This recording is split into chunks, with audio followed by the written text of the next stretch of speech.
The gender pensions gap really starts from day one when somebody joins the workforce, age 22. There are higher proportions of women that are now living in poverty in retirement. I've got data for about 5-6 years, and that difference hasn't become less, actually. Wow. Okay. It's stayed roughly the same, which is worrying. Yes. Get the facts and figures, and before you know it, you'll be on top of it all.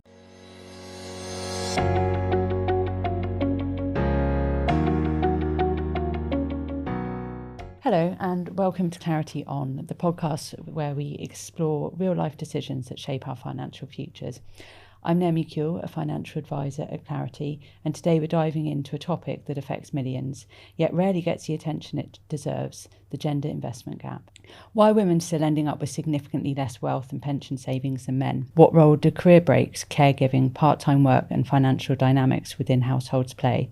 And most importantly, what can we do about it? Today, I'm joined by a brilliant guest speaker, Alexandra Miles, who brings both personal insight and professional perspective to the conversation. Welcome, Al. Hello. So, Al, what exactly is the gender investment gap and how does it show up in real life? Thank you, Naomi.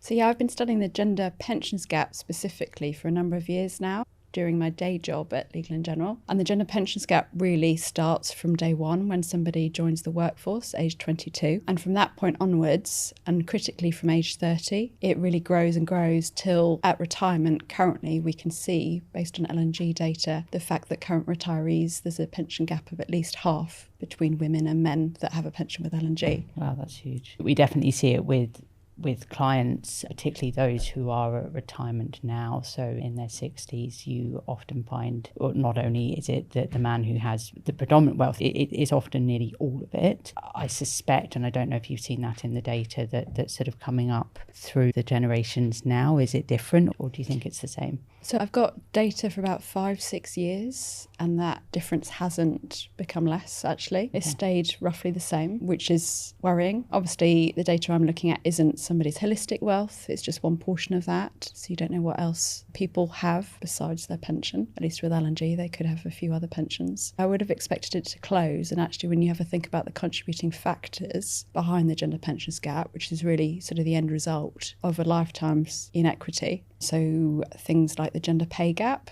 which is why I mention it's there from day one, because there is a gender pay gap still from day one. And the most progress has been made on the gender pay gap at lower ages, but it's really quite persistent still at sort of 40 plus. Yes. And running sort of some rough calculations, we estimate that the gender pay gap is about a third of the overall gender pensions gap when you get to retirement. Okay. So it's not just it's the not gender all of it, pay gap. yeah. And one of the other large factors is the going part-time, which has a far greater impact on pension savings than that initial period of leave after starting a family. Because there has been data now that suggests that gender pay gap up to age 30 is almost closed, but it's then beyond that. So, and critically, I suppose that's when most people are actually making the majority of their pension savings as well. Yeah. And then additionally to that, I guess you have to think about the different salaries that different industry sectors attract. And definitely in the UK, predominantly female industry sectors would be less well paid than maybe more traditionally male sectors, which you kind of miss by just looking at the gender pay gap within a certain industry. So let's dive into that a little bit more then in terms of why that gap exists. And, you know, we're sort of talking about that. We've touched on the unsequential and non-linear life paths and those life events that impact wealth. So do you think it's just societal, financial, both in terms of how that arises? So there's definitely, I like to think about it as structural and attitudinal factors, and structural definitely has a big part to play in that. So when I look at the gender pensions gap by age and gender, you really see it taking off at age 30 onwards. And that is because typically women, at least historically at that point, would take some time away from paid work in order to pick up caring responsibilities both for young and then later on for old, which means that you step away from the workforce and therefore reduce or totally stop saving into a workplace pension. And so, yeah, you get that initial maternity, paternity leave impact, but then also the longer term trend of moving part-time, which many women do. And actually looking at the data, it's quite interesting. I've looked at the ONS, Office of National Statistics data, which tracks the proportion of men and women who are working part-time in the UK. So 30 years ago, 5% of men worked part-time, and now that's at 10%. And for women over the same period, the proportion working part-time has actually fallen. So was 40 and is now 34. Whenever I talk about that stat, people say, well, when are people working part-time? The kind of anecdotal evidence is that men will be working part-time towards the end of their careers and not during those key critical career building, pension saving, building periods.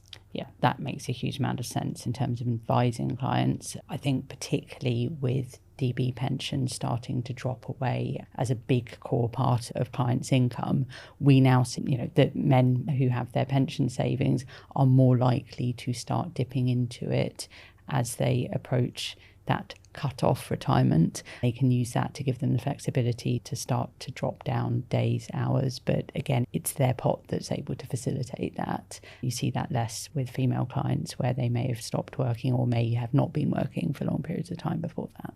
Because I think there's a bigger question as well about retirement, and it definitely seems to be moving away from a sort of cliff edge event to more of a phased move into that period of your life. And then retirement itself is being pushed out. We see that in the state pension age rises. Who knows? And there's a state pension review that's just been kicked off to sit alongside the Pensions Commission. So it'd be interesting to see what factors they think of and look at as part of that when they have a think about changes to the state pension age, because I know lots of people think of that and sort of then look at other pensions and sort of use that as a bit of a line in the sand. And actually, to touch on that briefly, I wonder whether that will also have more of an impact on women, because whilst we can get state pension credits whilst looking after young children, if you start moving that age further out and potentially then moving the number of years that you need in order to get a full entitlement, we may then go back to a position that we were a couple of decades ago where women were increasingly not getting a full state pension. Whereas at the moment, with 35 years, if you can have at least 18 of that just through looking after children of various ages, you're more likely to have then met it. But that might change. And it was as recent as I think 2005-06 when, again, looking at the data, there was a significant proportion of women who weren't able or entitled to get a full state pension. And actually, interesting, when the state pension was launched back in the 1940s, the state pension age then was 70. Okay. So when you think about, it was 60 for women, 65 for men, they've now equalised, and we're now looking at, it's 67 currently, moving to 68, and there's questions about whether it should rise again to 70. The one question about that is life expectancy in the UK. So there's currently about a 10-year difference between the most deprived and the least deprived. And when you have a look at healthy life expectancy, that's roughly double, so about 19 years difference. So there's a big question then about the numbers that will make it to state pension age if you increase it, and who those would be. Yes, and potentially those are going to be individuals who have more manual jobs and are less likely to be able to work longer to meet that age. Yeah. That makes sense. So I guess then moving on from the UK, we sort of touched a lot on the issues that we have here. In your experience, have you seen countries that are doing things differently, better, worse? So it's quite interesting looking internationally, which I do like to do, although you have to be very careful because you don't have the full picture and the devil is in the detail. Internationally, I was drawn towards Iceland because it has the lowest gender pensions gap. Yes. There was a recent study done by the Nordic Council of Ministers looking across the Nordic countries, and Iceland won hands down with a gender pensions gap of 5%. So diving into details a bit more, it's quite interesting that when they have a think about state support, they look across the workplace and private pensions that you have been able to build up and then make sure that everybody is over a certain level. Okay. So if you haven't been able to build up a workplace pension, they would get you to a certain level through a range of supplements. So everybody has a base level, and then there's a range of supplements on top of that, including actually a single person supplement. Right. Yeah. Having a think about how life is more expensive if you're a single living by yourself. And actually, when we look at the UK data, there are growing numbers of single person households in the UK, and the likely trajectory is that there are more, not less, single person households. But I thought that was quite an interesting take on it in Iceland. The big difference as well, to be clear, is that in Iceland, workplace pensions are mandatory. Yes. and at 12%. Yeah, big difference. Yeah. And then having a think about other countries, sort of recent news out from the US, and they've got a new initiative, Trump accounts, which I don't know whether you've heard of. Every child born from 2025 to 2028 will have one of these accounts set up with $1,000 from the government put into it. And then it's obviously up to the individuals and their households how they build it from there. The other thing they've implemented is Save More Tomorrow, which is Benazzi and Thaler, like behavioural finance. Okay. Having a think about auto-escalation and the power of defaults. Yes. Without somebody having to keep a track of where something is and increasing it over time. So that works. So when somebody gets a salary increase, their disposable income goes up, their pension contribution goes up. Yes. So you never have that hit of paying more out. It sort of goes out before you realise it has, which has been incredibly powerful over in the US. It's a huge point that I make when I'm talking to people sort of in their early stages of their careers, in their 20s. So auto-enrolment obviously allows for a base level of contributions to start, and I think a lot of people don't realise that that's not enough, and there's some dangers there, and there needs to be some education that 8%, even if you start at 22, is probably not going to give you what you want in retirement.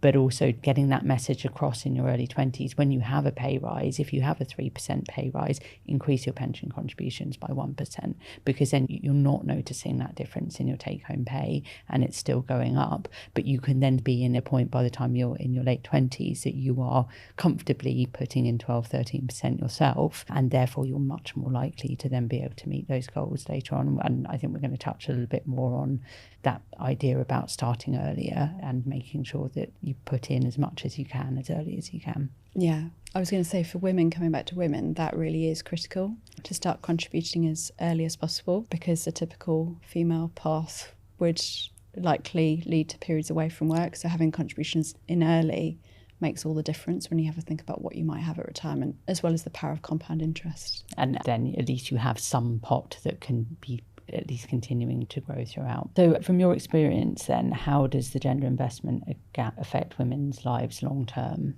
So looking at the households below average income survey, which is run annually, you can see from that there are higher proportions of women that are now living in poverty in retirement. So it's 19% of women versus 16% of men. Is that data across single or joint households? So that would be an overall figure, and then they can dive into the details, whether that's single or in a couple. And one of the biggest risk factors, which we talked about before, is living or being a single rather than in a partnership household. The levels there rise to kind of 25, 26%. But the biggest risk factor is actually being totally reliant on the state pension. So 60% of those that totally reliant on state support are what's deemed as living in relative poverty. That's the kind of end result today, current pensioners. And then an amazing charity called Independent Age did some research about the likely trajectory over the next couple of decades. And they estimate that those figures will double.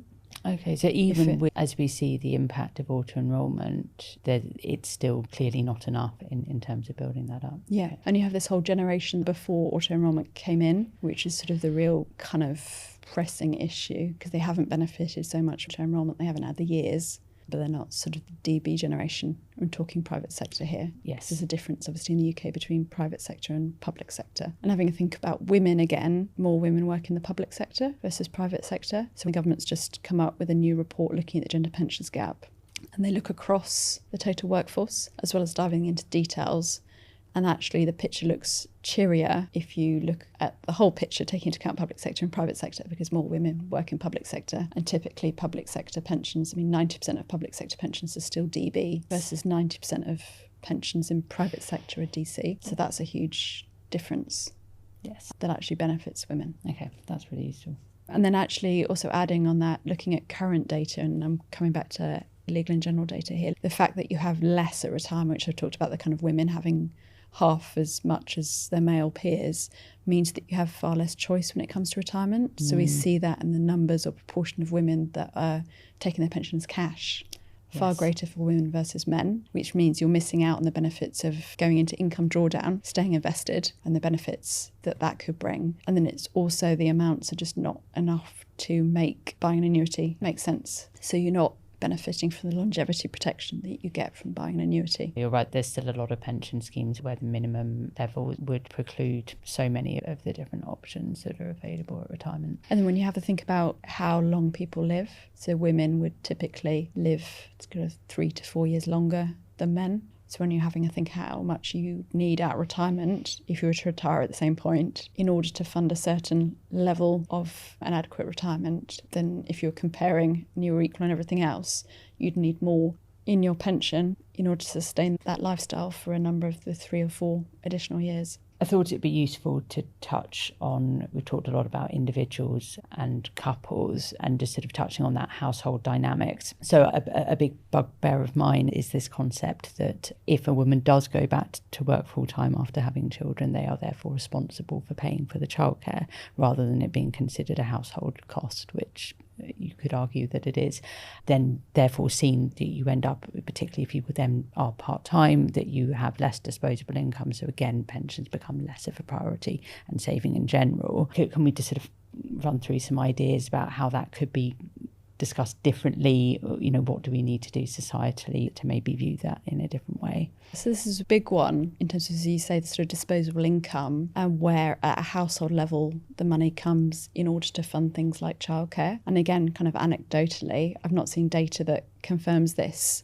Typically you would have childcare coming out of the female's earnings. I mean, there isn't really a good way at the moment of kind of making those household decisions that could make sense. And looking at, you know, the cost of childcare in the UK, for example, is huge. And we sort of win awards on the OECD data in terms of kind of top of the chart cost of childcare, which we definitely need to do something about. But yeah, it doesn't make sense. And this is sort of coming back to the idea of choice. If you have children, it often doesn't make sense for one person who is earning less to actually go back to work because the cost of childcare is so prohibitive. So many households don't have that choice. Typically in a household, the woman would be earning less than the man. And so it makes sense at a household level for the woman to stay at home and look after the children. So that's a rational financial decision at a household level, but then you get the personal financial hit. And there's no mechanism at the moment, unless you make your own Excel spreadsheet and track it, to work out how much somebody has lost personally by that sensible decision at a household. So there's been thought, and it was mentioned in a few reports last year that I saw, the idea of a sort of household pension.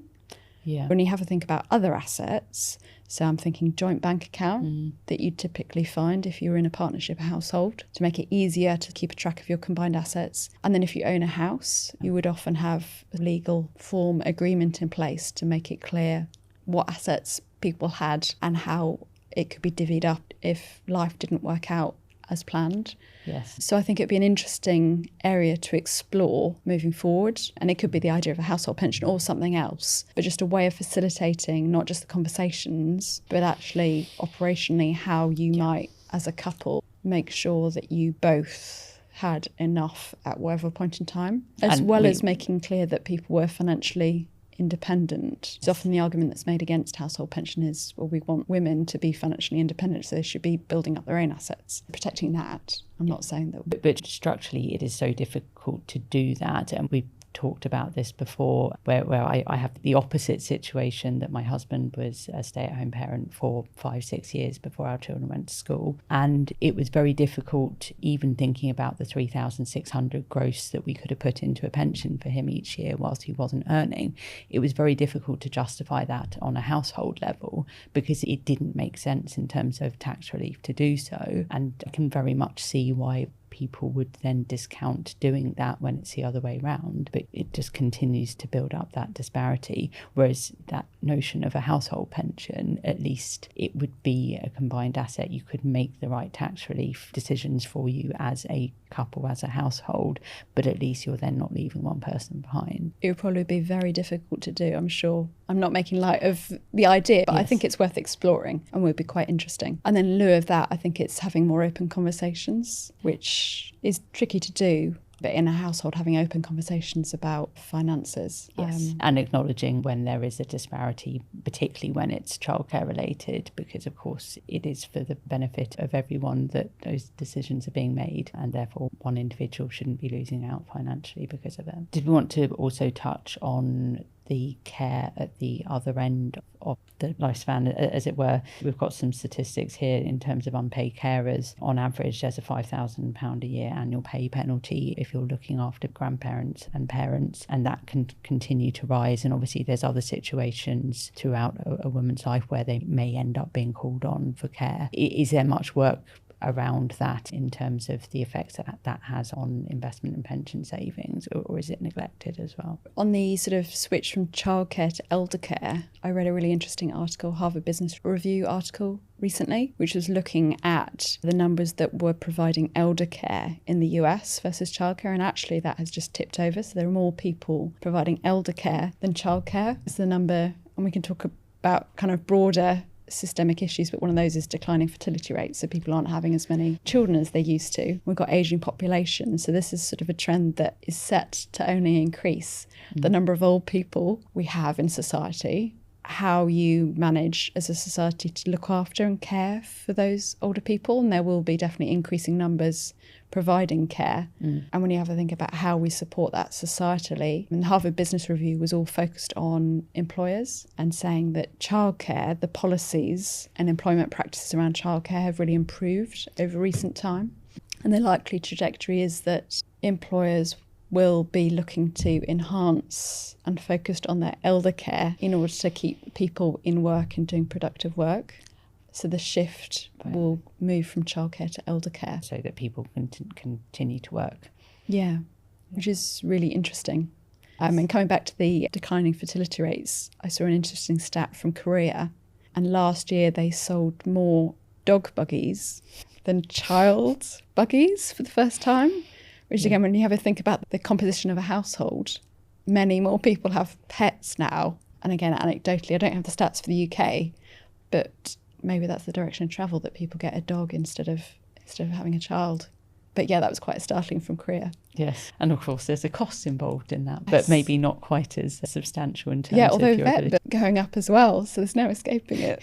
And then when you have a think about the sector itself, and this is looking at Office for National Statistics data again, the social care sector is the one that has the highest number of vacancies. When you have a think about the vacancies in the UK currently, and I was looking July 2025 data, the vacancies in that sector contribute about 20%, worth about 20% of the overall vacancies. So yeah, that seems so not only in a paid work and an unpaid work area. As well as the millions that are performing unpaid work. The paid sector is struggling. I thought it would be useful to touch on something. I think there's a bit of a myth that women are risk adverse, and that is also a factor in terms of building up that pot of savings.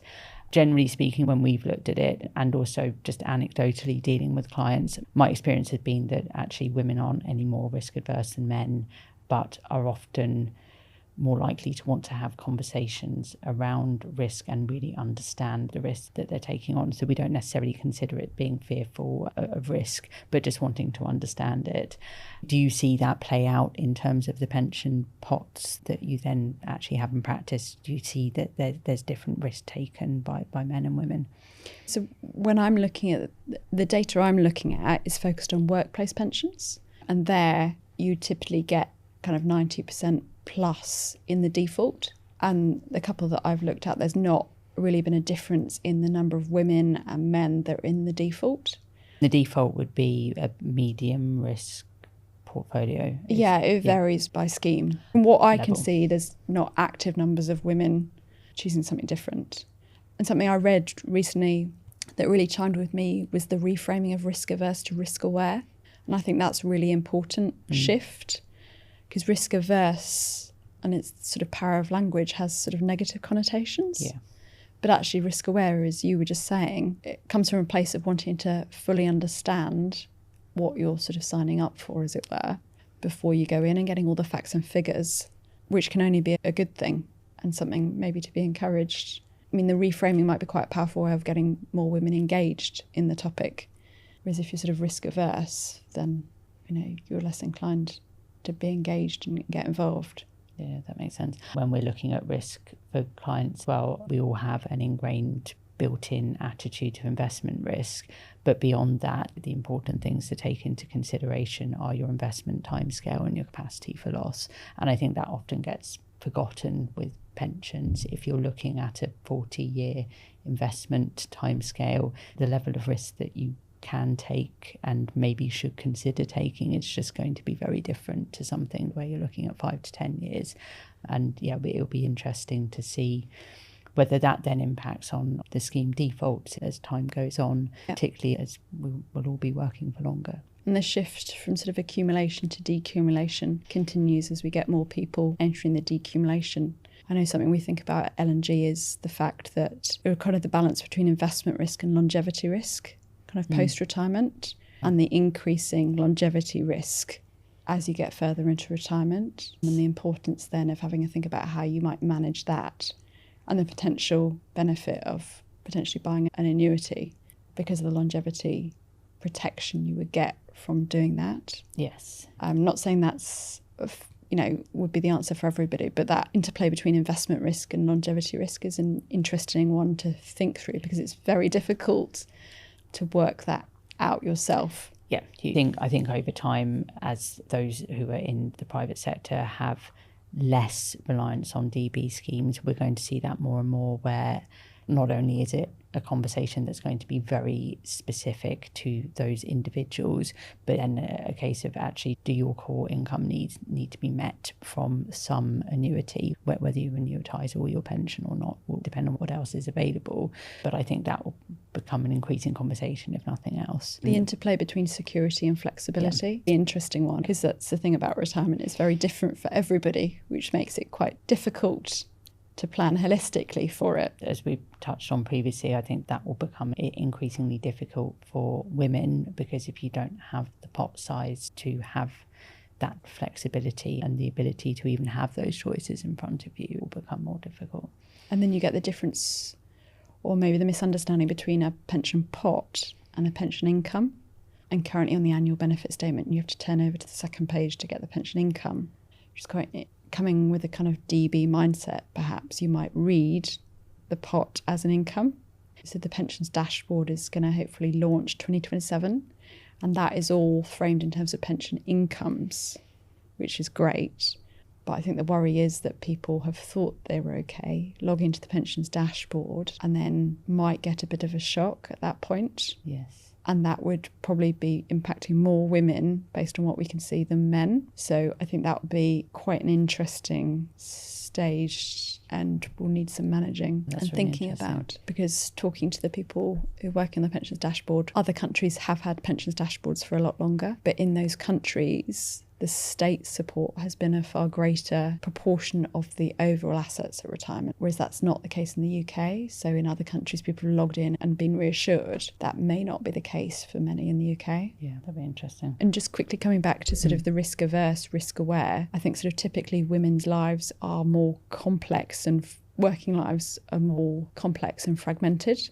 So that then also plays into having a think about various factors and points in time. Women also anecdotally are far more likely to think about others, to be assessing the risk they're taking in one part against other things. So again, having more to think through. Yes. That makes sense to me. I think that the short-term versus long-term goals become more complicated for women, considering those finances, particularly if you are looking at childcare, which unfortunately I think, as we've touched on, still sort of framed as the woman's responsibility. So if you've got those short-term needs, it's very difficult to be looking at the long-term at that point. Yeah, it comes back to the sort of mental load, and actually one person can't do everything. So again, the kind of interplay between the personal decisions in the household, it makes sense to divvy up tasks, but typically you would find, as you say, a woman picking up those sort of shorter term, keeping the household going, such as childcare, weekly shops, holidays, weekends, and there's only so much time. So again, rational decision at a household level, but then what do women miss out as part of that? I think then moving on, hopefully, to a more positive side of this, in terms of trying to empower change, what do we think needs to happen? Sort of starting point on education. I do a lot of work in schools through the Personal Finance Society and delivering sessions to children from upper primary up into secondary. And, I think that's an important part to begin with. We need to make sure that particularly girls understand what pensions are and why they're important and why they need to save into them. But have you got any ideas in terms of other things that we should be doing, not only societally, but also on a small scale? So I think that education point is really key, the kind of life skills. And when you have to think about it, it's a bit odd that we don't equip people with those skills from the start, really, and build on those over the course of their traditional education and then onwards, and enabling people to have those conversations. It would all start from that place of confidence and competence, and building the two kind of in parallel, and having the confidence to talk about these topics and not feel like you're asking a silly question or you just are afraid to speak up because you obviously don't know what you're talking about. So building that from an early age would be really key. And there's lots of great work going on to kind of improve that, but it's still not enough. So definitely that kind of financial education empowerment. And then thinking about women, the life stages are so critical to this. So if we could find a way of supporting, helping women when they get to those life stages to understand the implications of those on their longer term savings. So taking the example of going part-time, you would understand that if you go down to working 4 days or 3 days a week, which lots of women do, the take-home pay would drop. And you'd understand that and have the figures. But I don't think many people would understand the implications longer term on their pension savings. Yeah, because they're still making the same percentage. Yeah, and I think we could be providing a bit more support when it comes to those life stages. And maybe the relative choices that you have. So early on in your life, do you pay into your pension, or do you save for a house, or do you pay down your student loan? All of these sort of choices you're faced with in life. It's not easy to assess the relative trade-off of those. Yeah, and having information that's actually available to talk about those different things. Yeah, and in terms of sort of having a safe space to talk about these, obviously being encouraging conversations at home and in a household, but the role of community, I think it's quite an interesting one, and something I've been researching recently is looking back to friendly societies, which were around prior to the welfare state that we know now, and the role that they played in their local communities in terms of that kind of support, confidence, competence, a friendly ear. So maybe there's a bit of something we've lost with going more to sort of state support and big systems and structures again, and sort of the power of more locally place-based support. I think is quite an interesting one. It's interesting. In terms of what you see through your work in product design, do you think that there are things that could be or should be done differently to help encourage women building their pension pots or investments in general? Or do you think that that isn't necessarily something that needs to be looked at? I think maybe pension scheme design is sort of secondary, apart from when you get to those life stages and supporting people with the decisions they're making, or the default, I guess, so the default with a part-time situation would be that your rate would stay the same, but because your full-time equivalent salary has dropped, you would get less pounds per month going in. So maybe challenging that default assumption and providing people with a kind of alternative. And we hear a lot about the power of defaults in the industry and making sure that those work for the majority of people. I think there's a question, and actually the pensions minister said this himself, that the pensions was a great invention of the 20th century, but have they stayed fit for purpose for the 21st century? And having a think about that model of somebody joining the workforce at age 22 before and staying with the same employer to retirement age probably isn't the norm for a majority of the workforce. So I think longer term, having a think about more fundamental pension scheme design as well as the kind of communication engagement is really interesting. And obviously the Pensions Commission has just been launched, which is fantastic. So we'll see what comes of that alongside the state pension age. So there's lots happening, which is fantastic. It's an exciting area to work in. Yeah, and I think probably inadvertently rather than design, a lot of the ideas that are being discussed at the moment will likely have a positive impact on women specifically, because again, thinking about defaults, thinking about how to encourage more and having more visibility with the dashboard is probably just going to highlight those differences more coherently in a way that then can be addressed. Yeah, agreed. So if someone's listening right now and feels behind, what do you think the first practical steps are that they can take to closing their own investment gap? So I would definitely work out where you currently are. How much do you have? How much are you saving on a regular basis? And then the pensions calculators, various forms of those are great and have really improved over recent years. So that would enable you to project forward what you've got, to a typical retirement age and then make an assessment of whether that might be enough, which is quite difficult to do depending on where you are currently. You can always change path. These should be conversations and reviews that you're regularly having. We are in the process of launching our own retirement calculator, and I was having a play around on the beta version of it this morning and just thinking, okay, well, how much money do I need at retirement? It's really difficult to do. Yeah, starting out with, okay, well, I assume I won't have a mortgage, but then what other things need to change in order to come up with that number? Yeah, and two benchmarks I quite like to use is, and a sort of industry standard, are the PLSA retirement living standards, which get updated annually. And those are minimum, moderate, comfortable in terms of lifestyle aspirations. And then also sort of more at the minimum income standard, check that you've got that covered, is the living pension. And that takes into account a range of housing situations. So including when you are an owner-occupier, social renter and private renter, which housing is an important one to have a think about. Huge. Because looking at the UK as a whole, there are increasing numbers of people privately renting, less owner-occupiers. And that is perhaps the trajectory moving forward, not just to retirement, but through retirement. And if you're having to think about that minimum income standard, if you're privately renting, that can double the amount of money that you need in order to sustain that minimum income standard. So that's a big part, think about how that might look for you at retirement. Again, it obviously varies around the country and your own situations, but yeah, being mindful of that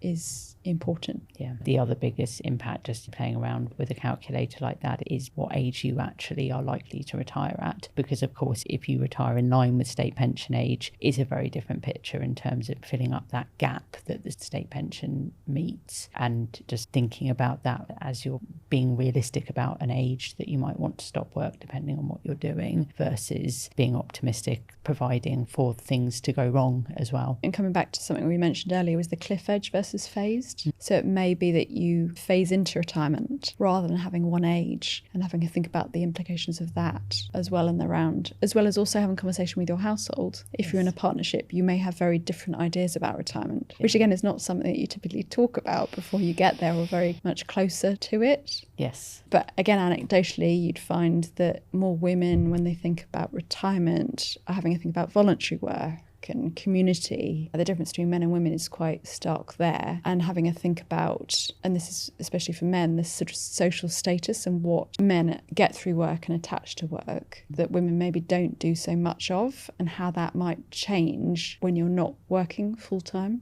or part-time anymore. It is an important one. So factoring that into things when we're building retirement calculators, etc., is really important, because being able to phase and to show things in a different way will be really valuable to women looking at that. Yeah, and be conscious of the assumptions as well. So the assumption might be that you're going to work full time for a certain number of years. So just if that's not true for you, making sure you understand that. And then maybe after you've had a period of leave, going back in and with your current amounts, rechecking where you are on that path to retirement. So one thing that we haven't touched on yet at all, which I think is just very useful to briefly bring in, is pensions and divorce. We were having a chat before about, 71% of divorces don't actually factor in pensions at all. And the reality is, for the majority of people, their pension pot is their investment pot. Most people don't have huge numbers of investments outside of that. So, it's alarming to me that that's not factored in when obviously there's such disparity in those differences. Again, I guess that's a bit down to education in terms of making sure that people do think about that. But did you have any further thoughts around that? Yeah, I think there's a point at the education and having a conversation earlier on when you're not in the weeds of going through a divorce. Not speaking from personal experience, but the more information and clarity you have on the overall situation before you find yourself in that situation would be a good thing to do. And then coming back to the point about, is there something we can do to enable, facilitate that better sharing of household wealth as it builds, rather than having to decide on that when you get to a particular crunchy time. And that idea of the household pension seems really appealing, because then, of course, there's just a clear 50-50 split of that pot, which is, in theory, what you would want to happen with the pensions. I find it very interesting when I'm dealing with clients who are going through that process, because, of course, we have to think about it. It's not necessarily an argument for 50-50 when it comes to pension splits, because if you've got an individual who hasn't been working and one that has, and generally that the male who has built up the bigger pension pot, you could therefore argue that the female needs to get more of that rather than less, because they're potentially going to be in a position where they can't build up further beyond that divorce point. I think there it's just making sure that people really do think about that, factor it in when they're in that position. And I guess that life stage, if you're in it, doesn't affect everybody, but could be very impactful for a few.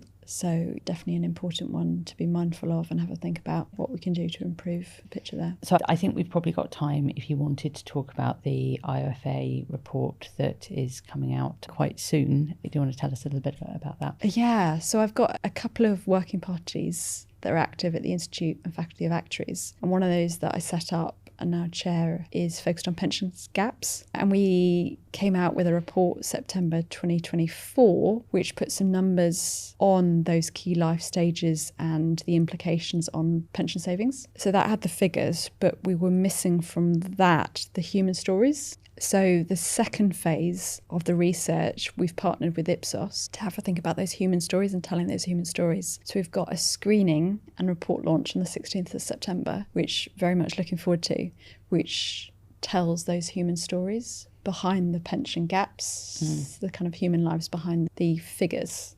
Yeah. And coming back to something I mentioned earlier was the sort of idea of and thought to making pensions fit for the 21st century and what does that look like? But the screening, I think, is a really powerful and engaging way of getting that across, as well as having the facts and figures in a report. Yeah. So very much looking forward to launching that. We've got the Pensions Minister, Torsten Bell, coming along to give the keynote. Brilliant. So yeah, it's fantastic. I mentioned the other working party that I have at the Institute of Actuaries is focused on ageing populations, which is one looking at, we haven't touched on so much during this chat, but the kind of big systemic structural trends that we see and having a think actuarially about the implications for that in terms of making the whole system work moving forwards. And, you know, I think in that sense as well, you know, around state pension age, for example, I know that it concerns a lot of people that it feels like it's a shifting goalpost. But if we were able to communicate to people why that needs to change and again, you know, with their own private pensions as well, this idea that retiring at 55 and, you know, not working for almost as long as you have worked, that there has to be some money behind that in order to make that achievable for everybody. But it's enabling people to plan yes, a bit better with having a bit more clarity on the future direction of travel would be fantastic. At a stage where we can sort of go through some final thoughts, did you have anything particularly that you wanted to conclude on,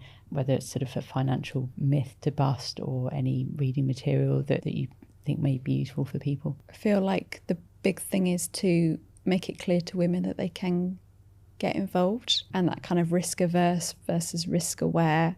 Start small with your own current situation, get the facts and figures, and before you know it, you'll be on top of it all. It's not rocket science, and there are a number of places you can go to and get clarity on various bits, whether it be government support or financial advisors if you're not sure. Encourage those household conversations. A lot of what I talk about from a female perspective is quite depressing, so I'd love to be able to come back in a few years with the ta-da, and we sorted it all out. But it's fascinating, the mix of the kind of societal, social research, what's happening in the world, and then having a think about how that then feeds into individuals' realities and how that might change over time. In terms of books, so I read a fantastic book recently, Hand, Head, Heart by David Goodhart, which has a think about the different roles that we all play in society and how that might be shifting over time, and how the focus recent decades has been on the head and cognitive ability, and how there's a big push to get people to university.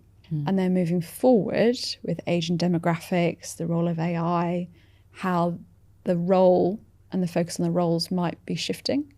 And so when you have to think about care, coming back to something we talked about recently, we will need more focus on care and what that means in terms of the numbers that are working in that sector and how it is valued societally. How that plays out, I think, is really interesting.